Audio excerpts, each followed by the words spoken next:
All right, everyone. Welcome to the latest episode of the Jay Davis Show. I'm super excited. Our guest today is Marya Khalil-Otto. She's the co-founder and CEO of VI Peel. Welcome to the show, Marya. Thank you. It's great to be here. Yeah, thanks for I'm coming. I'm glad I made you do some mental exercise with my name. I just never want to butcher someone's name. It's always a personal thing. I have the easiest name, you would think, and people never get it right. Seriously, you would blow your mind. I'm sure you probably have more people getting your name wrong, but Yeah, even people that I know for 20 years still getting my name yeah. wrong. How many It people are happens. saying it for 10 years and you're like, we've been friends forever. How do you not know my name? I know. I'm too nice too because I know it's not easy. It's not. Our brains Yeah. make up letters and make up the pronunciation before we can get it out. And so it doesn't always come out right. And that's okay. What do you get most of the time? Mayra. Mara. Really? I would Instead never of know. Mayra. Yeah. Yeah. People that It's I've funny. worked with forever. So when I You're see a like, name that I'm worried about, I always copy and paste. yeah. I'm not Yeah. gonna try and spell it. Yeah. I think people are also afraid to just ask. I think people love being like, oh, how do you say that correctly? I want to say it correctly. So it's, Yeah, it's yeah. true. My one of our guys here, we give him a hard time because his wife's name is Laura, but he calls her Laura, and we just give him constant. And he's like, has all these family members named Laura, and he's like, I just can't mentally get over it, and it's a See? block for him. So So there's something there psychologically yes, in our brains that, yeah, yeah, it just doesn't work. no. Well, tell everyone about you. How'd you get into entrepreneurship? I love Yeah, also hearing, like, is this something you knew you were gonna be since you were a little girl? Or is this, like, not yeah. something you always knew and kinda evolved over time? I always hate when people I'm sorry, I'm gonna be honest, when they Yeah. say, "Oh, I always knew I was gonna do this. I started selling." I had a lemonade business that was making, like, thousands of dollars when I was Dude, 4 years old. we just became best friends. I hate it as well. I did never had a single side hustle as a kid. Never. Yeah, and I hope that that message gets to everyone else too worldwide that, Yeah. I was actually really shy and introverted, and I'm still introverted, 100%, I and don't I re have to yeah. That's Mhm. surprising. Yeah, I am. So I was I would say I was always very hardworking in school, smart, sure, but I wasn't the first to raise my hand or, to volunteer for something. That was not me. Yeah. No. And I definitely did not know this would be the path I was on. I will say my dad, who was a physician, he was very entrepreneurial. Yeah. So I did grow up around that. Yeah.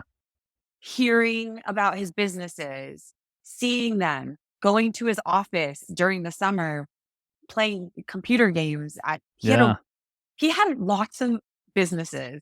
Some failed, Yeah. of course, like they weren't all great. Was the Um, physician business pretty, like, the kinda always there and then he was doing other stuff, or what was it like? yes, he was always an emergency room doctor. Oh, wow. So that S would be 3 days a week, which, as you know, their schedule is insane because Yeah. sometimes it's overnight. He would just stay really busy, but he always had something else. Yeah. Literally, it could be a gas station. He had a gas station once, I remember. That's And I crazy. remember me and my sisters loved going there because we would get the hot dogs that were who knows what they were made of, and the ices, and we Yeah. get whatever candy we wanted. I still remember that gas station. He had at one point an import-export business of returns and used clothing that would export to South America. Yep. I've seen that before. So I would go to his warehouse. At that point, I mean, I was a little girl. I had no idea anything about what business was, but I was around it, Yeah. you know? Yeah. And I think that there's something to being integrated in it, even though you don't know, it could be subconsciously, that Yeah. drive, that energy. So I was surrounded by that. Did you want to be a doctor? Was that ever the ambition or no? It wasn't. No, it Yeah. wasn't. My dad was a physician, and quite honestly, he told me not to become a physician. Yeah. He's like, "Don't He do it." It's stressful. It's a Yeah. lot of hard work. I kind of regret not becoming one. I think it's a beautiful, beautiful field, Yeah. and to dedicate your life to truly healing others, helping others. I think it's very fulfilling and Yeah. beautiful to do that. And I understand that it's not a perfect industry, and there's a lot with like the legal aspects of it, and there's a Yeah. lot, you know, But it's things an things amazing healing ability that's pretty incredible. and the sad part is a lot of physicians are depressed. They are. Yeah. There are, and now I guess mental health issues are kind of across the board and Yeah. successful people and people in general. But yeah, I think it's tough. I mean, it's hard to balance everything when you have such a demanding career like medicine. Yeah. Yeah. So And so you decided to not be a physician, and yeah, then what got you into entrepreneurship? Was there like a switch one day where you're like, "I wanna do this," or evolved over time? yeah, I would say also I'm so lucky. I had a Middle Eastern dad that actually let me study whatever I wanted in college. Yeah. I think my lucky stars because I don't, that's pretty unusual. Yeah. I have to say, honestly, Yeah. culturally, women don't get a lot of choices, period. And I think that Yeah. that's one of the reasons why he came here Yeah. to begin with, is for a new life in every Yeah. aspect. And so I went to NYU and I studied journalism. I loved writing. I thought I wanted to be a reporter. I hate being on camera. So that was a complete fail. Should have been a red flag, but that's okay. Like, hated it so bad. I still love writing, which of course that's an incredible Yes. skill to have no matter what you do, you Yeah. know? So, studied journalism, and then my dad basically asked for my help in his business that I didn't even know existed. Um, Asked me to move across the country because the office was not even in our hometown. Moved to LA, sight unseen, to help him with this, Love it. again, like a side hustle basically that I didn't know Yeah. existed. And also, I didn't make a lot of friends at first because clearly I was the daughter of the founder coming to spy on everyone. They're like, I'm not gonna talk to this girl." Yeah, basically. So it wasn't like the warmest welcome. And I was petrified, to be honest, moving across the country. It was all very scary and intimidating, but I did it. And that's where I really got my entrepreneurship. That's where it started, I would say, Yeah. is because when your dad is your boss, there's really no job description. Yeah. There's you do what I need you to do when I need you to do it, and figure out how to do it, learn. It's incredible. So, yeah, and I started in customer experience, literally answering the phone, answering emails. I think it's an amazing way to Oh, understand your company. yeah. Truly picking up the phone, talking to customers, talking to salespeople. Yep. That's how you learn. So I I think had to it's just, you know, that's the way I got thrown to the fire first. And I really did. There was no favoritism or nepotism, really. I it's still like, "You're gonna remember, start at the bottom." yeah, I still remember that first day answering a phone call from a salesperson, and they asked me about a product, and I didn't know anything about the product yet, and so I said, I'm not sure. Hold on." And she was like, "Well, can you put someone on the phone that knows what they're talking about?" I'm like, "Okay, yes." Wow. So, but you know what? Without discomfort, without just Yeah. trying it, failing. There's no other way to learn. So I basically did everything in that office: HR, office manager, credit card reconciling. I became the master of QuickBooks. Yeah. Actually, you know what? QuickBooks really opened up a lot of doors for me in terms of learning how to run a business.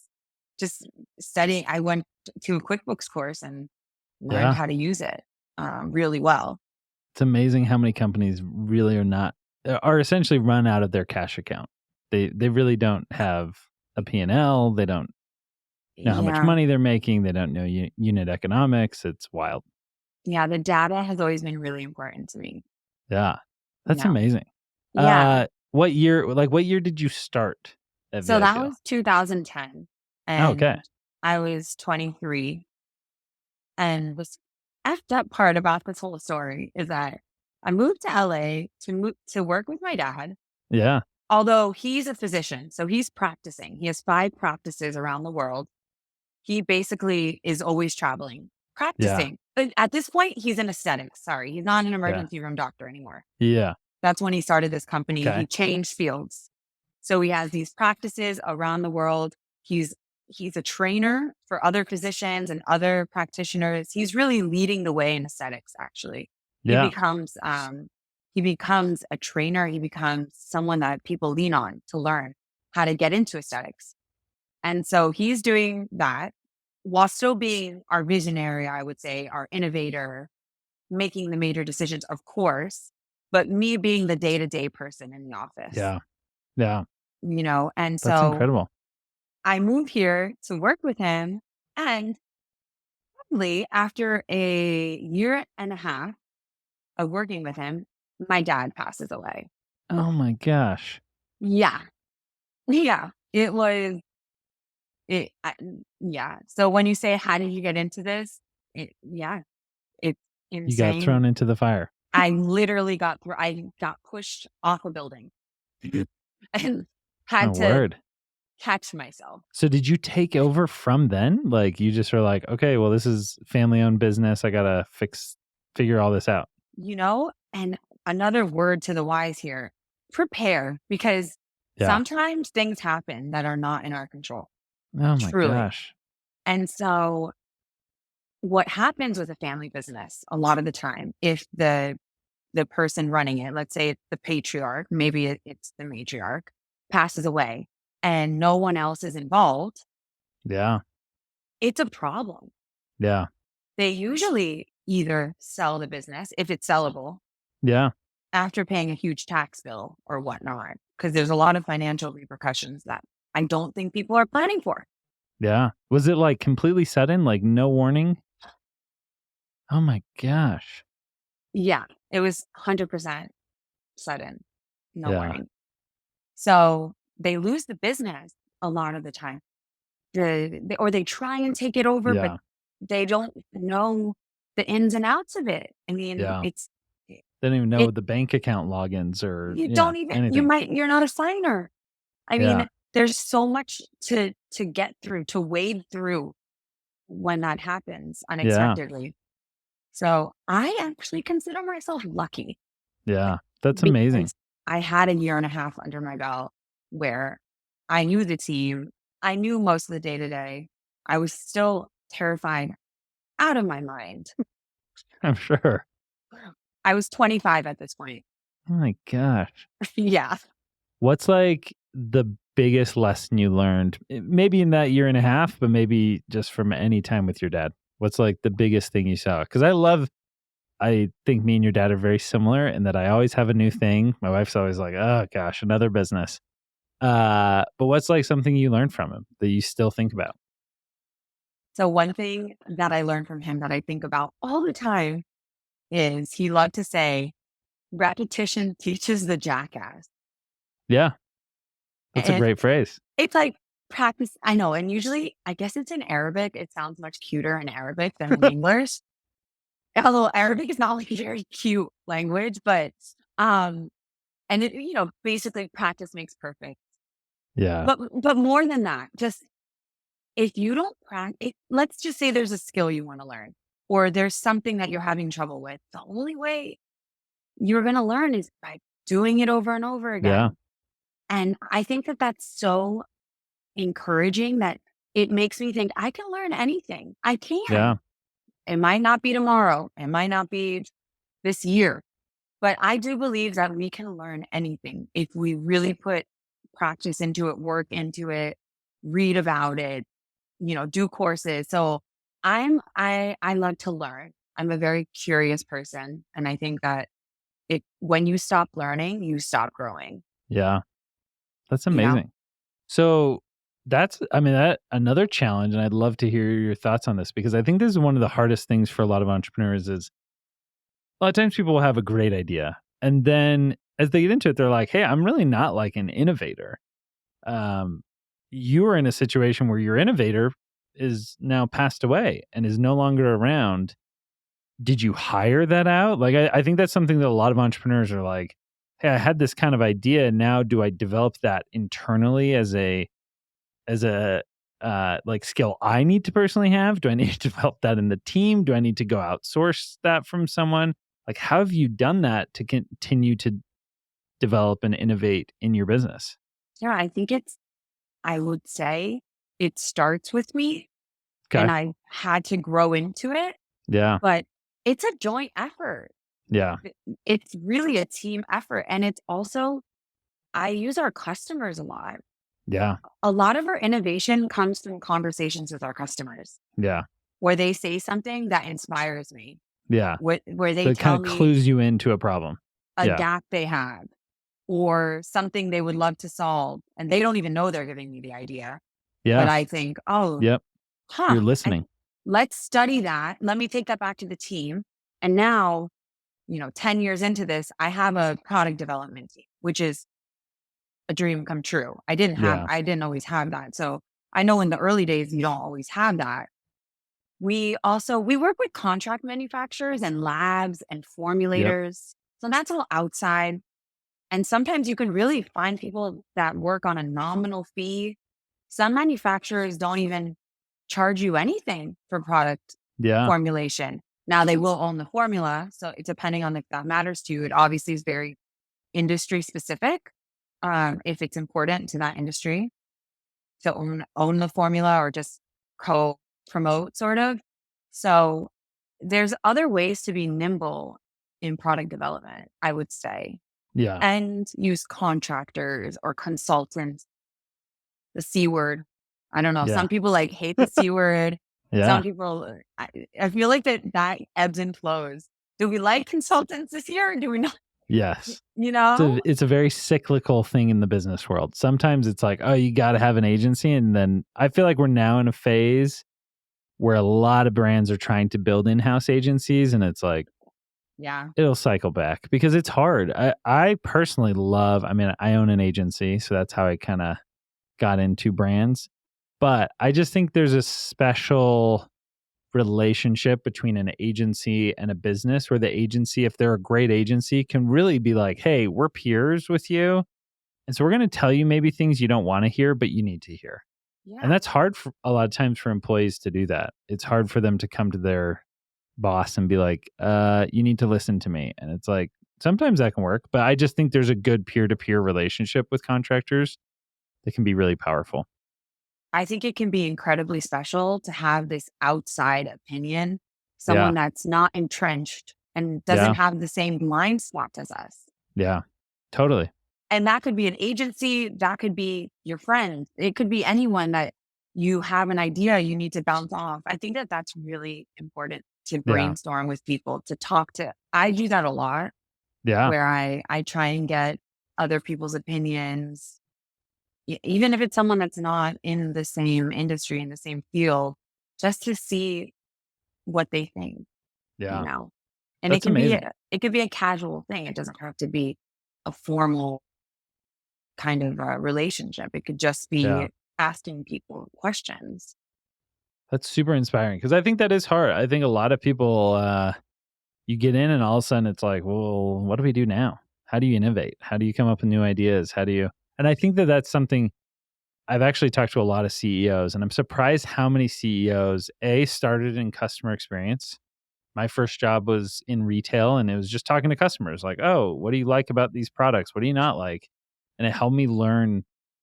This is something we still do with our executive team. We executives in our companies have to call customers and just talk to them. And hey, you had a bad Um, experience. Why? What's wrong? What did you hate? All that stuff. And I think it's just such a crucial, just being able to listen. Like you can innovate so much through listening. I couldn't agree more. You can't get out of touch with your customers. Yeah, And it doesn't take some fancy schmancy thing. Just pick up a phone yeah, and ask them some questions. It's super simple. It's not yeah. that complicated. I actually use Instagram. I'm such a millennial. Um, um, Like, I'll just use social media, I social media is the devil, and it's also amazing. and it's Truly, great. it's a Yeah, tool that you can use for good or bad. two exactly good or bad. So while I am well aware there's a lot of negative that comes with social media, I have used it as a tool to connect with my customers in a way that I never had before. Yeah, And COVID really got me inspired to start doing that. I feel like I have friends across the country that I don't even know that are our customers oh that yeah, I have relationships with. And a lot of it's on Instagram. I always try and meet them in person if I ever am in their city or, give them my number. I try and share my contact information so they feel that they can always get in touch. But I use Instagram a lot to talk to that's amazing. customers. And it's easy and it's cheap and it's free. Yeah, it's I it's mean, so accessible. Like it used to be so much harder to talk to customers. You'd have to find someone who bought it at a store, and you just run into because you didn't have the data. Nowadays, it's like so simple, so straightforward. that's a really good point too, since we've always been B2B. I remember when I started here too, we'd always talk about B2B, we're B2B. And I'm like, well, we are B2B. Yeah. We literally ship to professionals. We're shipping to Yeah, these offices. Our customers who are paid are professionals, but they use the product on consumers. yeah, And we have no conversations with those people. yep. How do we know if we're doing a good job? How do we know how we can improve if we're not talking to those people End user. and the end Yeah, user? And so social media was yeah, very integral to us as a professional business, having conversations with consumers that we never had yeah. conversations with You because were always disconnected from them. we had no access. Yeah. We didn't know who they were. We didn't know anything about them. It's crazy. It's so funny because this morning I was at a conference and this buddy leans over and said, uh, every B2B business just hasn't realized yet that they're really a consumer business because it's still a human who's using the product. It may be through a business application, but and then we were kind of talking about like how I think most businesses would do better if they thought that way. If they really thought like, yeah, we're a SaaS company, but it's still a bunch of humans using it. It's not the, you know, entity using it. I couldn't Uh, agree more. so Yeah, I couldn't agree more. I think it's fine. Okay. You can describe your channel as professional or, your sales channel, but as a business, you have to think whole world, yeah, you know? And that really shifted the way we strategize and the way we do things here. yeah, that's Truly. amazing. It truly did. And that's where social media again is a cheap, accessible way to get to That's consumers. such a great point. Yeah.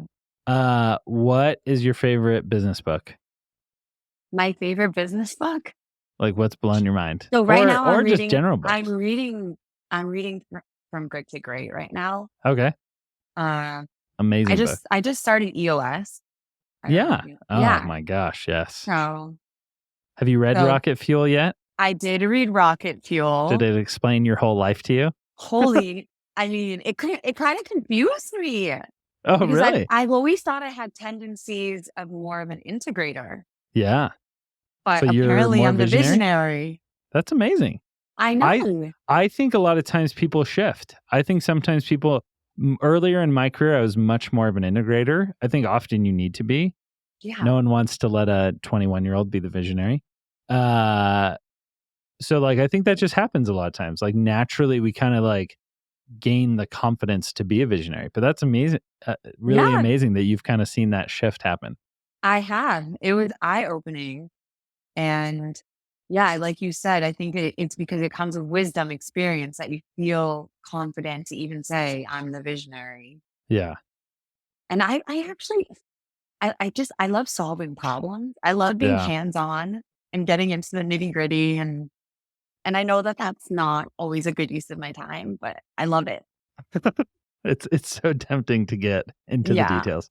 Yeah, and It's amazing. I love systems, like, I love technology, and Yeah. so and my team hates me because every day I have a new platform that we're gonna start using. You're like, "New tool, They're like, new "No, to-do please list stop." manager." Yeah, I'm not afraid of change, and Yeah. I grew up on a computer, so I Yeah.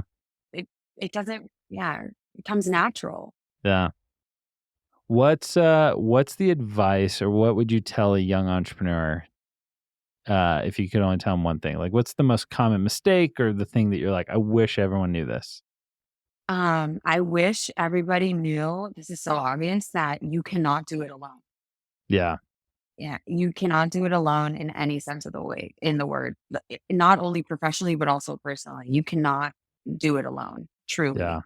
Um, and so when I became CEO, I joined Vistage. Basically, have you heard of that? Yeah. And so having because I felt so alone Yeah. as a CEO. How many times was I going to come home of talking about the issues in the office to my husband, who at that time had nothing to do with the business and had no idea what I was talking about. It's like, "Okay." He probably wasn't even listening. You know, these are conversations you can't really have with family. Yeah. My friends were more worried about what they were going to wear that weekend than how were they going to make payroll. Like, you know what I mean? It was just Very different concerns. very different concern. Yeah. So, I just felt so alone, and Yeah. literally, my dad had just passed away. So, I felt Yeah. really, really alone, Yeah. and, I don't like to admit when I need help, I Very think common amongst all us entrepreneurs. exactly. We wanna do everything ourselves. Help? Like, Yeah. I'm gonna help? That's such a hard word. Yeah. So I it was hell. I mean, it was hell in the Yeah. beginning trying to do it all on my own and not show anyone what was going on below the surface. Yeah. That was really hard. I think it's almost like a funny phenomenon. I noticed this with newly married couples. They get married and then they like only hang out with each other for the first 2 years, and then all of a sudden they're like, "Wait, we should have friends still. Like, we shouldn't only be around each other." And I think entrepreneurs do the same. We start a business and we're so focused and we're so hyper hyper attention towards this company. And then all of a sudden, I like just the other day had a friend who it was kind of like, "Oh, you're back. Like, you've been so focused on this, and now you're realizing that you can't do it alone. You've Yeah. been in your own little bubble and vacuum, and you're completely oblivious to what's going on around you." And then all of a sudden they're like, "Oh my gosh, I'm having all these challenges as a CEO and I have no one to talk to them about because Yeah. my spouse doesn't understand or my partner or family." If I tell family, they freak out because they're like, "Whoa, whoa, you're dealing with you're not going to make payroll this Friday?" You're like, "That's not a big deal. It's every payroll is stressful." I remember hearing that Yes. Michael Dell at Dell, that was his biggest stress was every 2 weeks hitting payroll as a, 30, $40 billion company. He was stressed about payroll every single time. And so I think that that's what's hard is you need that CEO support group where you can have some of those just conversations. Yeah, and whether it's a support group or a mentor, Yeah. someone, it doesn't have I know obviously cash flow is a concern, so it doesn't have to be joining a business group that costs money. Maybe there's a mentor, someone that you Yeah. can find to be your Advisors. Yeah. sounding board, someone I just don't you cannot do it alone. You don't have all the answers. And physically and mentally, you can't do it alone either. Yeah. I mean, unless you wanna end up in a straitjacket, it's It's not Not a good sustainable. not a recommended outcome. It's no, it's not sustainable. Yeah. And yeah, I used to be at the office till 10 o'clock at night. I didn't have kids and I wasn't married and I had no work-life balance, whatever that is. Well, And I mean, also for me, the business was such an outlet for I was going through so much emotionally that I wanted to yeah. just dive in to stay busy. Yeah. To kinda cope with Distraction. it. Yeah. I think this is also a great thing for people to kinda see that shift. Has it changed now? You have 2 kids, you're married. Yes. And I cannot do it alone. And let me Yeah. tell you, Yeah. you know, I still, yeah, no, I can't do it alone. My team is everything to me. And it's and also raising a family, you can't do it alone. My husband is, we take, we share responsibilities. Someone the other day, being a woman CEO is still really challenging. Yeah.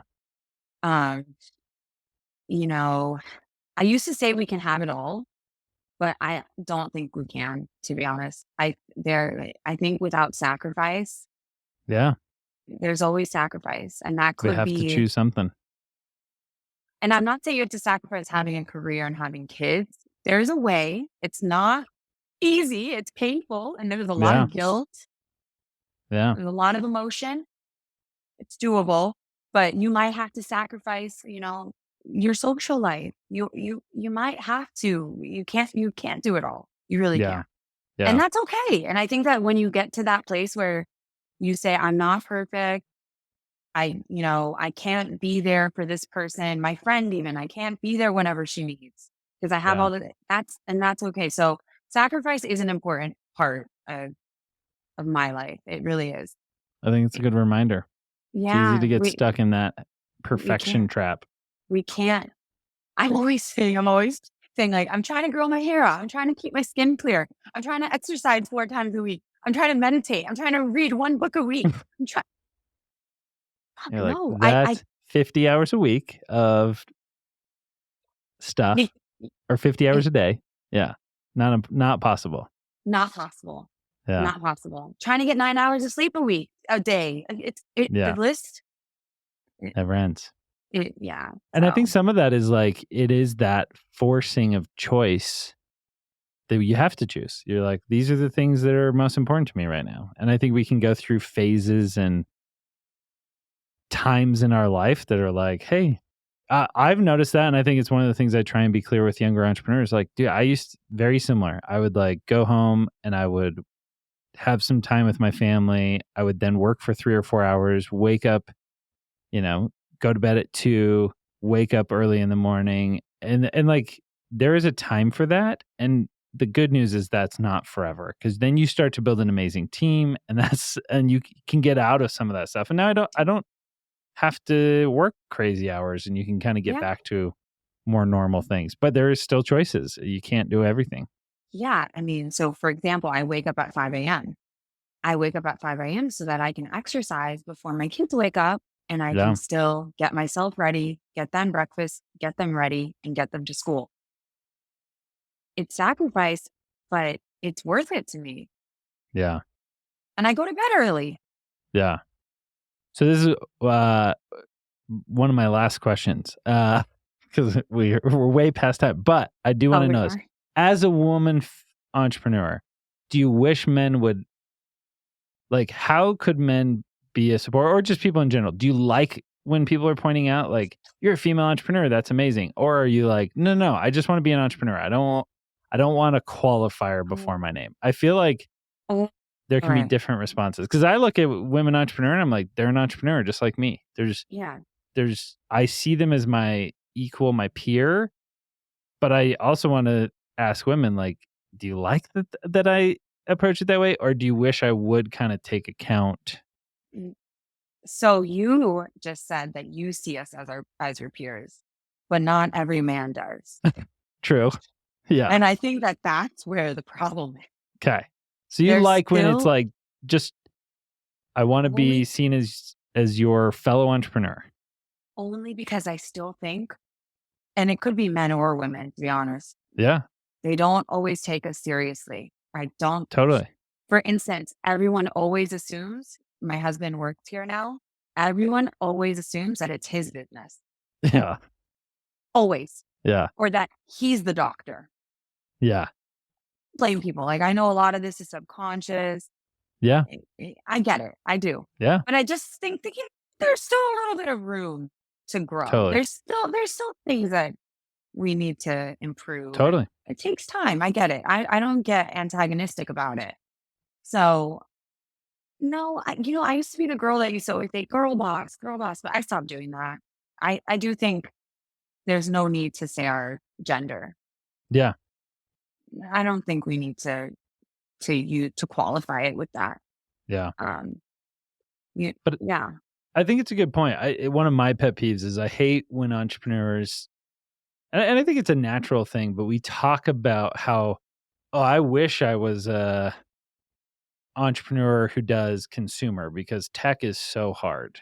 And there's an implied like, well, consumer is easy, or professional businesses are or harder. And I think we always, it's like, hey, as a group, why don't we stop trying to compare to each other and just like, my thing is like, being an entrepreneur is insanely difficult, and anyone who does it is my people. Like, that's my people. If you're an entrepreneur, you've gone through the challenges and the hell of building a business. And I don't need to like kind of compare like, "Ooh, this one's harder or this one's easier," or, I wish that I could just, order some product from a manufacturer and sell it. And it's like, no, it's all hard. We don't need to belittle each other because we're on the same team. We're not competing against each other. I never thought of it that way. I have to say, I've never thought about what's easier. I Yeah. think that everything has its own set of issues, and Pros and cons. Yeah. I don't know what I don't know. So I don't really Yeah. know how hard it is or easy it is to run your business? Yeah. And I always find myself mentally saying, I get to do this. And it could be, I get to run this business, Yeah. but it could be, waking up in the morning to work out, thinking, I get to do this. This is, Yeah. be grateful that you get the opportunity to do this. So running my own business, I can't think of anything better. Yeah. I It's really amazing. can't. I love it. Well, I love it. It's been super fun. I'm leaving inspired. What can people do? How can they check out the business or support? Yeah. What's your call to action? Yeah, so you can follow us on everything, on TikTok too. That's your Yeah. thing. I know it's like a Yeah. very complicated, weird place, but we're at VI Peel on Okay. all the social medias. And then if you're interested in trying a treatment, which I highly recommend, we actually have a locator on our website. You can Okay. put your zip code in and you can find a local office that carries our products. Amazing. You can Love find it. it in real life too. Yeah. Well, Yeah. your skin looks phenomenal. So I'm like, I should probably go check this out. It looks great. Thank you. I appreciate that. It obviously works. It does. That's incredible. So any one who wants to go, it's all across the US? It's all across the Okay. US. We have 7,000 locations that carry our product. And for someone doesn't want who doesn't know, it's full skin treatments. If you struggle with acne, Yeah, it's full treatments for anything from hyperpigmentation, like okay, melasma, sun damage, which, is very yeah, common, yeah, acne, fine lines, just overall texture, tone. And we have a full skincare line as well that we have an Amazon storefront, and you can also get it on our website. And it's the same kind of disorders that we're treating. We're treating a lot of skin of color and people that suffer from hyperpigmentation. okay, Yeah, it's amazing. Okay, we'll check it out. Well, great. thank you so much for coming and being such a great guest. It's super fun to talk. Amazing. Thanks for having me. Awesome. Thank you.